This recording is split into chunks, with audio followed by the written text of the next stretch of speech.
మన దగ్గర తీసుకునే రకరకాల మెటీరియల్ ఎవిడెన్స్ లో ఘోష్ కమిషన్ రిపోర్ట్ కూడా ఒక ఎవిడెన్స్.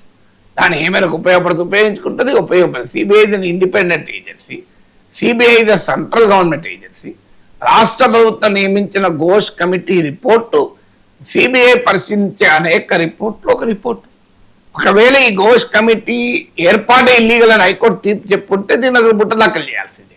మీరు నమస్తే తెలంగాణ అయిపోయినప్పుడు గోదాట్లు వేయాల్సిందే. ఈ సిబిఐ విచారణ కూడా పనికిరాదు. ఇప్పుడు సిబిఐ విచారణకు వన్ ఆఫ్ ద మెటీరియల్స్ గా ఉపయోగపడుతుంది. అంతే తప్ప ఆ కమిషన్ రిపోర్ట్తో సిబిఐ అంగీకరించకపోవచ్చు. అందువల్ల ఆ మేరకు బీఆర్ఎస్ చేస్తున్న వాదన కరెక్ట్. ఎందుకంటే క్లీన్ చిట్ ఇవ్వలేదు, కానీ ఉపశమనం మాత్రం ఊరట మాత్రం పెద్ద ఎత్తున ఇచ్చింది. అందువల్ల ఖచ్చితంగా ఈ కమిషన్ రిపోర్ట్ ఇనాపరేటివ్ అమలు కాకుండా ఉండడం అనేది it's a moment of celebration for BRS. Third, ఇక బీజేపీ. దీంతో రేవంత్ కేసీఆర్ల లాలూచి బయటపడ్డది, మీరు ఈ అసమర్థత బయటపడ్డది. ఎస్, ఈ అసమర్థత బయటపడ్డది. సమర్థులైన మీ చేతిలో పెట్టారు కదా సిబిఐ విచారణ. సో రేవంత్ రెడ్డి మరి తన సమర్థత లేదనుకున్నాడు, రాజకీయంగా వ్యూహాత్మక అనుకున్నాడో ఆయన మీ చేతిలో పెట్టాడు కదా. మరి సమర్థుడైన మోడీ నాయకత్వంలో ఉన్న సిబిఐ ఏం చేస్తాను ఇప్పటి వరకు? ఏమీ లేదు కదా.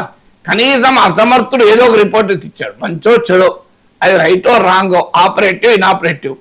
అత్యంత సమర్థుడైన సిబిఐ మాత్రం ఇంతవరకు అసలు కదిలికలేదు, మెదిలికలేదు.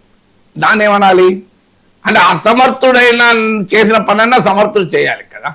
కనీసం కాంగ్రెస్ ప్రభుత్వం ఒక రిపోర్ట్ ఇచ్చి కేసీఆర్ను పబ్లిక్ డొమైన్లో అయినా అట్లీస్ట్ దోషిగా నిలబెట్టే ప్రయత్నం చేసింది. మీరు ఇతరులు కంప్లీట్ మౌనం అయిపోయారు కదా.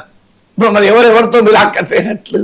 ఇప్పుడు రేవంత్ రెడ్డి ప్రభుత్వం కేసీఆర్ పైన ఘోష్ కమిటీ వేసి అదొక రిపోర్ట్ తెచ్చి అవకతలు జరిగిన ఎస్టాబ్లిష్ చేసి కేసీఆర్ను దోషిగా సమాజం ముందు నిలబెట్టింది. అఫ్ కోర్స్ హైకోర్టు దాని ప్రాసెస్తో తప్పుపట్టచ్చు, కానీ ఈ పనంతా వేసింది కదా. సిబిఐ ఏం చేసింది చెప్పండి? బీజేపీ చెప్పాల్సింది అంటే what did CBI do on Kaleshwaram even today? Nothing, zero కదా. మెలగలేదు. మరి ఎంతో కొంత చేసినాడు రోమో మిలాఖత్ అయిందంటే ఏమీ చేయనాడు. మిలాఖత్ అవడా దాని ఇంకేదన్నా కళాఖత్ అంటారో నాకు తెలియదు. మిలాఖత్ అంటే చిన్న పదం అవుతుంది. ఈ కంప్లీట్ కలిసిపోయి ఉండాలి. కేసీఆర్ రేవంత్ మిలాఖత్ అయితే మోడీ కేసీఆర్ దాదాపు విలీనం అయిపోవాలి మరి. ఇక అంతేగా లాజిక్. మరి ఎందుకు సిబిఐ ఏం లేదు? అందువల్ల బీజేపీ కాంగ్రెస్ పైన బీఆర్ఎస్ పైన ఆరోపణలు చేస్తుంది కన్నా తమ చేతిలో ఉంది, మీ చేతిలో ఉంది కదా. ఇప్పుడు కేసీఆర్ ఎవరి చేతిలో ఉన్నాడు? మీ చేతిలో ఉన్నాడు. సిబిఐ విచారణకు ఆదేశించారు. సిబిఐ కదలదు మెదలదంటే అది కేంద్ర ప్రభుత్వం ఎందుకు? మరి హేమంత్ సోరెన్ విషయంలో కదులుతుంది, అరవింద్ కేజ్రీవాల్ విషయంలో కదులుతుంది, మనీష్ సిసోడియా విషయంలో కదులుతుంది, కేంద్ర సంస్థలు ఐపాక్ విషయంలో కదులుతుంది, మమతా బెనర్జీ విషయంలో కదులుతుంది, స్టాలిన్ విషయంలో కదులుతుంది, విజయన్ విషయంలో కదులుతుంది. ఒక కేసీఆర్ విషయంకి వచ్చే సిబిఐ కదలదు ఎందుకు? జగన్ విషయంలో కదలదు, కేసీఆర్ విషయంలో కదలదు. మీరు గమనించండి. ఇక అందరి మీద కదులుతుంది. దేశంలో ప్రతి ఒక్కరి పైన సిబిఐ కదులుతుంది.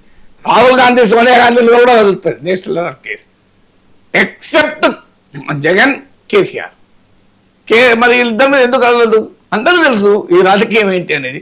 ఏం జగన్ ఏమో ఇప్పుడే అప్రకటిత మిత్రుడు. నిన్న మొన్న దక్షిణాది రాష్ట్రాలకు అన్యాయం జరుగుతున్నా కేసీఆర్ జగన్ సమర్థించాడు. బీఆర్ఎస్ ఏంటంటే ఇప్పుడు కాకపోయినా రేపు భవిష్యత్తులో మిత్రుడు కావచ్చు. ఎందుకు పంచాయతీ?